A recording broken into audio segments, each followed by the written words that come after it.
மாணவர்கள் இளைஞர்கள் சிந்திக்க வேண்டும். இந்த இளைஞர்களுக்கு மாணவர்களுக்கு அதிகமா நன்மை செய்த கட்சினா அதிமுக கட்சி, அதிமுக அரசாங்கம்.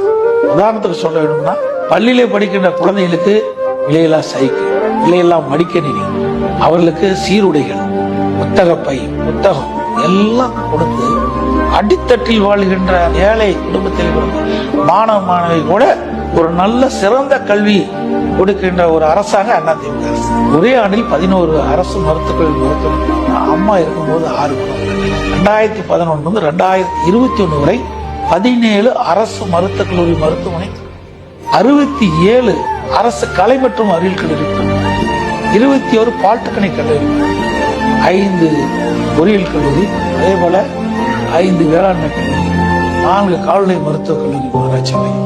7% வரை கொடுத்தீங்க அரசு பள்ளி மாணவர்கள். 7.5% உள்ளீடு ஒதுக்கீடு. இப்படி நிறைய திட்டங்கள் கொண்டு வந்து கல்விக்கு அதிகமான நிதி ஒதுக்கீடு செய்து அதிமுக ஆட்சி.